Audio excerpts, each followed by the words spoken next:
bring the other ones in, though. That'd be much appreciated. Thank you.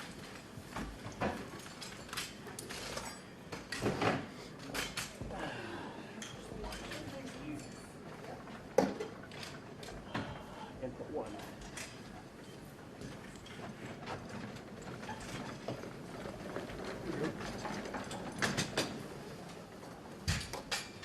I'm guessing it's a little bit further away because we're in a room space and they're putting up some lights, so yeah. Yeah, so we got whole time, right? I'm like stressing too. Yeah. Whew. Thank you.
I'll get another call from, I think it's Ricky. Oh, yeah, thank you. Hi guys. We are going to be going in just a couple of minutes, but I just want to list out for you who all is going to be up at the podium for you today. So of course, Secretary Noem, Sam Olson, who's the ICE Field Office Director here in St. Paul, Mark Zito, ICE SAC St. Paul, Rafi Matai, DEA ASAC Minneapolis, Jared Smith, FBI Acting SAC, Charles Engel, DSAC HSI Denver, Chief Greg Bavino, Commander at Large, John Condon, EAD HSI, and Marcos Charles, Executive Associate Director at ERL. If you guys need that, email us at media. You guys probably know that email by now. We've worked together quite a bit, and we will send those to you so you have the spelling and everything correct. But again, probably like about 10 minutes.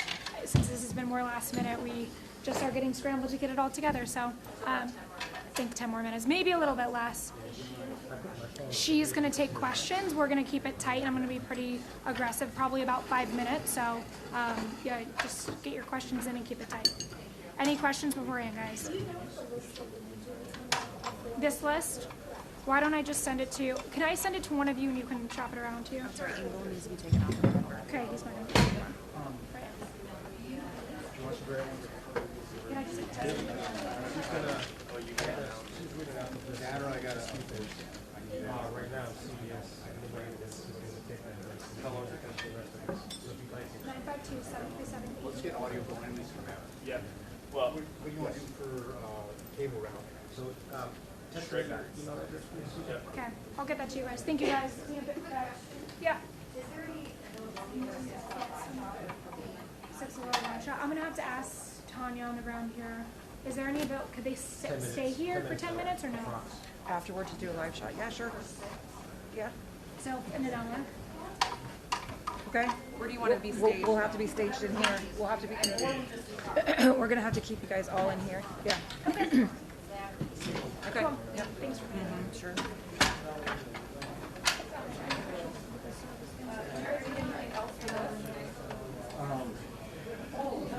Do you have a little amount or just ask if they might have one house, right? I got the gooseneck. I just don't like YouTube because it goes into your you have the mount, we'll drill it. Okay. If you have the mount, we'll drill it. Yeah.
Definitely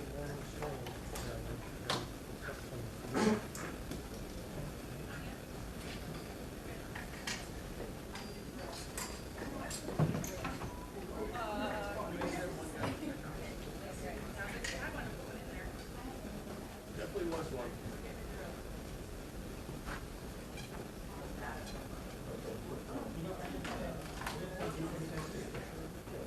Yeah, I didn't get it either.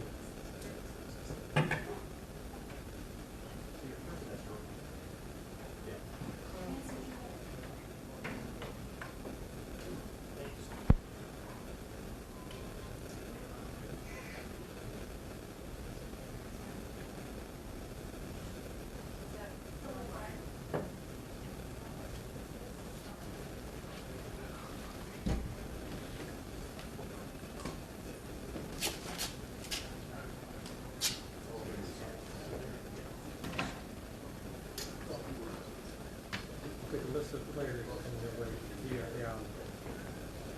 through the phone. There's a picture there. Text picture. Check, check, 1 2. Hey, 1 2. 2 2 2 2. Hey, 1 2. Hey. Check, 1 2. Check. Check.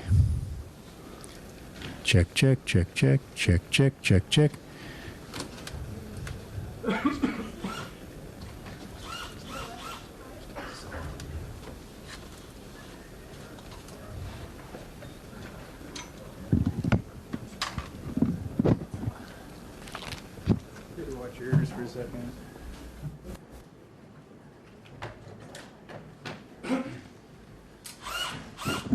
Hey, 1 2 2 2. 2 2 2 2. Check, 1 2. Hey, 1 2 1 2. Okay, check. Okay.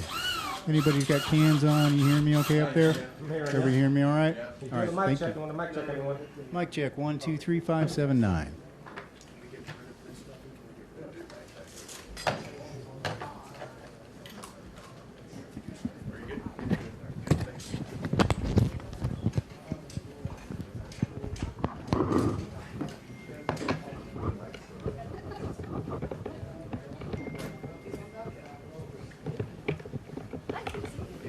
So we just did a mic check. So,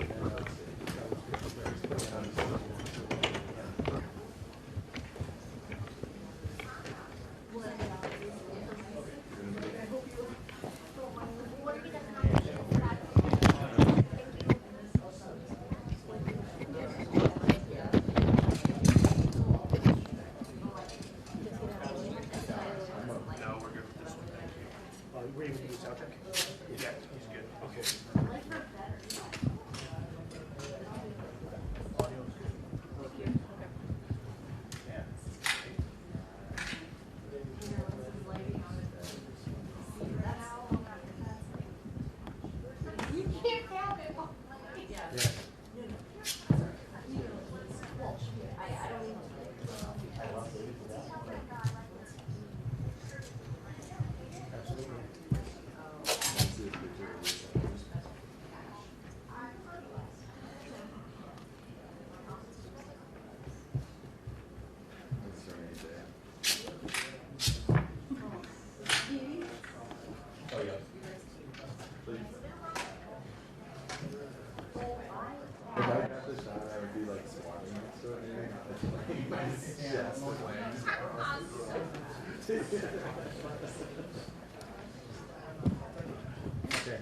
Okay.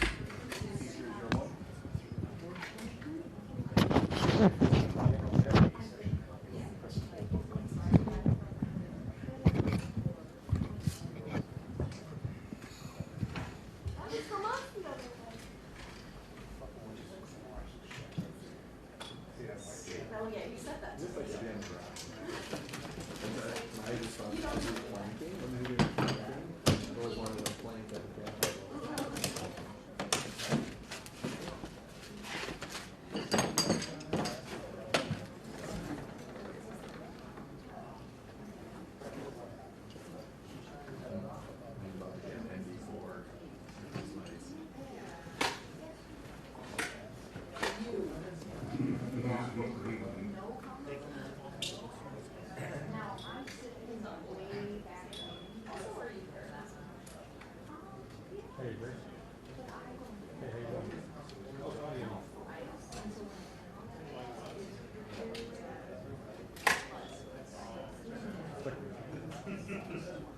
She didn't get anything early. They all just walked out. We did a mic check early and I had them.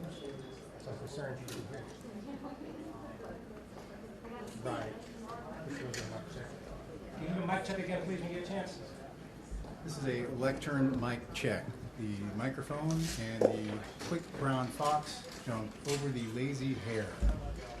Microphone check, 1, 2, 3, 5, 7, 9. Welcome to Minnesota. At this point, has everybody got me?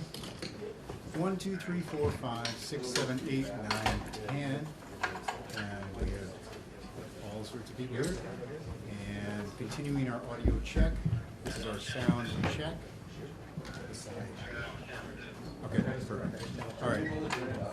Yes, we can turn it up. Stand by. Yeah. Check. 1, 2, audio check. Levels coming up. 1, 2, 3, 4. Good? Good. That's what you got. Everybody good? Alrighty. 1, 2, 3, 4, 5. You want more or are you good? Malt check. 1, 2, 3. Good. Let's call it there. All right. I gotta call Susan back. We good? Come over here.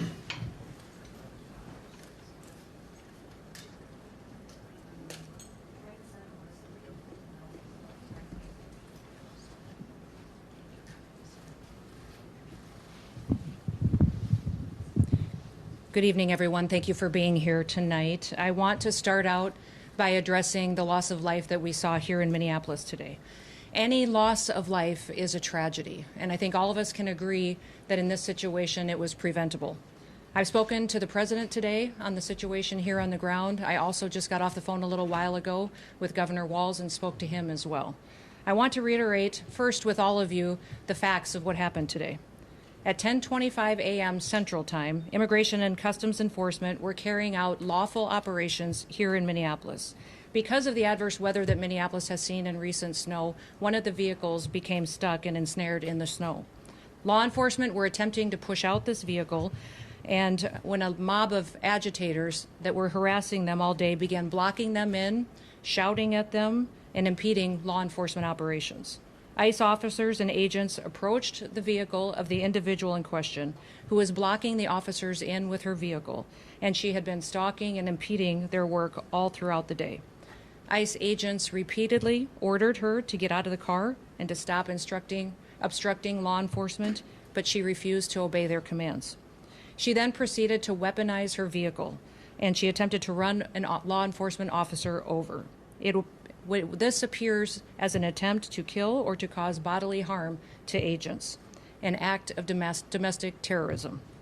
The ICE officer, fearing for his life and the other officers around him and the safety of the public, fired defensive shots. He used his training to save his own life and that of his colleagues. He was treated at a local hospital, has been released, and is now with family. I encourage the American people at this point in time to pray for him, but also to pray for the deceased's family and her loved ones. Today alone in this country, there have been 4 different domestic terrorist attacks on federal officers by the ramming of vehicles. 3 of them happened here in Minneapolis. We've seen over 100 of these vehicle rammings happen in just recent weeks, and this must stop. ICE alone is facing a 1,300% increase in assaults against them and an 8,000% increase in death threats against all of them. In fact, the very same officer who was attacked today had previously been dragged by an anti-ICE rioter who had rammed him with a car and drug him back in June.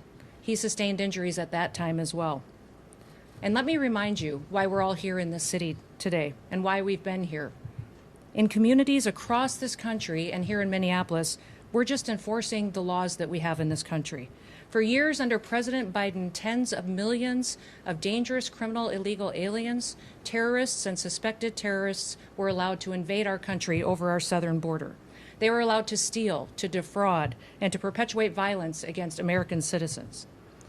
Regardless of who your mayor or who your governor is, President Trump promised every single American that he would make America safe again. He promised every single American that he would work to protect them from dangerous criminals. Since Governor Walz has been in charge of Minnesota, we have seen homicides go up by over 50%. That's also during Mayor Frye's tenure as well. Since President Trump took office, Governor Walz has released over 470 violent criminals back onto the streets here in Minneapolis. He has another 680 of them still within his jurisdiction that he could give to us today to face the consequences for their crimes. Because Governor Walz and Mayor Frye refuse to protect Minnesotans, and instead they protect these criminals, that's why we are here. And we didn't just show up yesterday, we've always been here. But we're surging operations because of the dangerous situation we see in this country, and because we're no longer going to allow illegal criminals to damage and harm, to kill, to sexually abuse, to proliferate drugs, and to steal American taxpayers' dollars. This state has faced unprecedented immigration fraud. It's seen unprecedented benefit fraud. Individuals were allowed to come into this country and set up fake companies and fake nonprofits and divert billions of dollars away from American citizens and those vulnerable citizens who truly needed the services from those programs. This city has burned before, and your mayor and your governor let it happen. President Trump is not going to let that happen. He and our federal law enforcement officers are here to bring peace and to bring public safety and to ensure that criminal activity is stopped and that people who perpetuate it will face consequences. Since we have been here in recent weeks, we have arrested over 1,500 criminals off of the streets. Our law enforcement has arrested murderers, known and suspected terrorists, child pedophiles, and other brutal criminals that were protected here in this city. We should all work together to protect our citizens. We should all protect the men and the women and the families who live here in Minneapolis, who live in Minnesota, and live throughout this entire country. I want to thank you for being here, and I want to thank you for focusing on the important work that our federal officers do and make sure that we're focused on the priorities of this country, and that's making sure that we're keeping people safe. With that, I'll take any questions that you may have. Secretary Noem, Mayor Frye called the claims of self-defense BS. How do you respond to that? I say that he doesn't know what he's talking about. It's very clear that this individual was harassing and impeding law enforcement operations. Our officer followed his training, did exactly what he's been taught to do in that situation, and took actions to defend himself and defend his fellow law enforcement officers. Secretary, can you expand too on the agent's injuries? The president said that he's lucky to be alive. The officer was hit by the vehicle. She hit him. He went to the hospital. A doctor did treat him. He has been released, but he's going to spend some time with his family.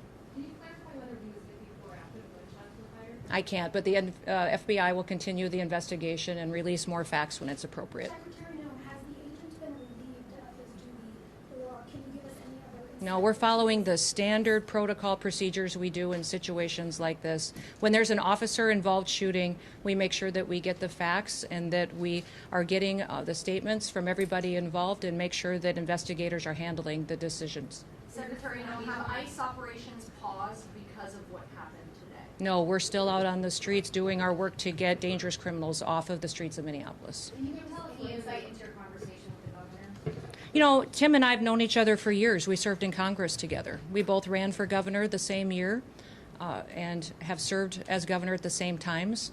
So we were colleagues, and we discussed what happened here today. We have two very different viewpoints of it. I talked specifically about the fact that we have laws. They need to be enforced.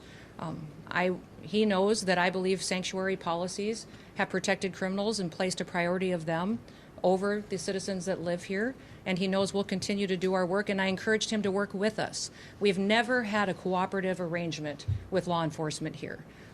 Whenever we've done investigations, whenever we've done police work, when we've been doing what we can to bring people to justice for the crimes that they commit, we haven't had the cooperation of the state of Minnesota or the city police here under the mayor's direction.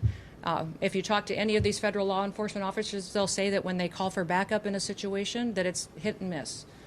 They were grateful today that the police chief and local law enforcement showed up at the scene and helped secure it to make sure that nobody was harmed and that the FBI could do their work. But I would encourage them to work with us, that we could form a partnership that would make sure that individuals have the opportunity to have a safe Minneapolis. Secretary Noem, will body camera Over here. footage be Do you released? stand behind the use of force, and will any of those use of force guidelines be altered or changed in the future? You know, it's clearly established law that a vehicle driven by a person and used to harm someone is a deadly weapon. Deadly force is perfectly lawful when a threat is faced by a weapon.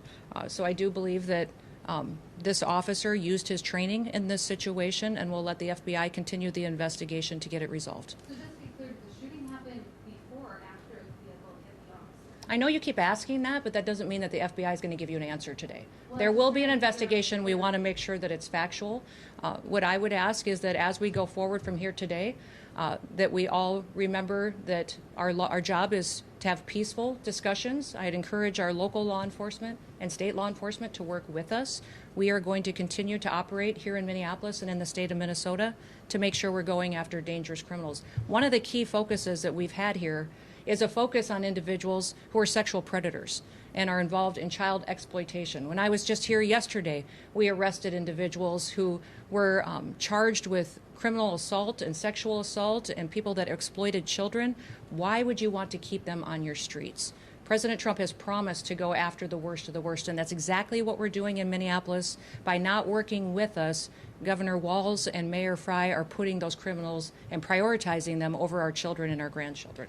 Governor Walz said that he is not giving any heads up when there is going to And that's simply not true. He said that to me on the phone too, so I'll get him the documentation that he needs so that he knows that we would love to coordinate with him. He doesn't give us access to any information on criminals, let us know who he's detained, doesn't honor our detainers, and has individuals and criminals in his jurisdiction that he won't turn over us today too. Yes. You mentioned that the officer involved today was once before ran by a vehicle. Can you explain the difference between that instance and today? Was a firearm discharged then? If not, what was the big difference? I won't speak to that case right now, but we can get you the details and the information on that. But the facts of the matter is he's an experienced officer. He's been in situations like this before, and he certainly has been out there and followed his training today. Given the threat of vehicle encounters, are you going to change the way police? You know, people need to stop using their vehicles as weapons. Are you going to change the This domestic act of terrorism to use your vehicle to try to kill law enforcement officers is going to stop. And I'm asking the Department of Justice to prosecute it as domestic terrorism because it's clear that it's being coordinated. People are being trained and told how to use their vehicles to impede law enforcement operations and then to run over anybody who gets in their way while they go out there and try to disrupt peace and public safety. And Americans deserve better. So can you say what they were The investigating? National Guard. Deploying the National That hasn't been a part of the discussion. I know Governor Walz mentioned some of that earlier in his press conference, but we know we've got law enforcement officers here that will continue to work, and we're hopeful that the public recognizes that the work that we do every day makes America safe again. Can you get With insight that, into the operation that was happening at 34th and Portland? we had law enforcement officers that were out there doing an enforcement action, and a vehicle got stuck in the snow, and so they had called for other people to come and help them get that vehicle out. Those officers were trying to free the vehicle when the harassment started, when the protesters were out there impeding their vehicles and preventing them from leaving the scene. Was it at a particular home or business in that intersection? I won't speak to that. Can you speak to the crime that person may be committed that you were going after? And you mentioned sexual crime. Okay. Will body camera footage be released? I will let the FBI decide. Were they on target today when they were in that neighborhood? They were returning back to headquarters, I believe, to start a new operation, had just completed one. Well, thank you. What's that? I was one of the vehicles that ICE officers were using. But remember, when we operate in a task force model. So we have other federal agencies that work with us, and we're very grateful for that. We have CBP officers, the FBI, DEA, ATF, all of those all work with us every day in a task force model, and we appreciate it. We'd love to have the state police, and we'd also love to have the Minneapolis police chief and his team be alongside of us while we're out there doing those enforcement operations. Were the agents there? With that, we'll get you more information as it is revealed, but thank you and everybody. Let's work together to make sure that we can continue to help the city be safer, get more criminals off the streets, and ensure that our public has the opportunity to pursue the American dream in a city they can be proud of. Thank you.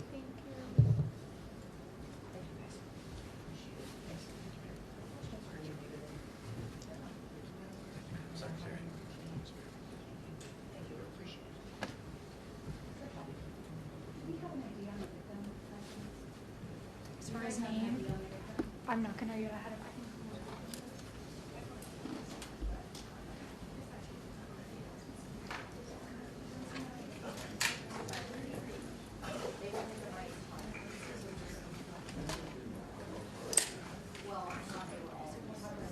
Thank you for coming.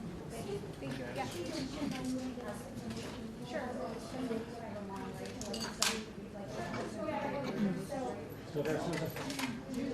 Is there anybody that is not doing a live shot? Is there anybody that is not staying for a live shot? You're not, okay? Okay, I'll get you guys your escorts, 1 second, okay? It's gonna be at least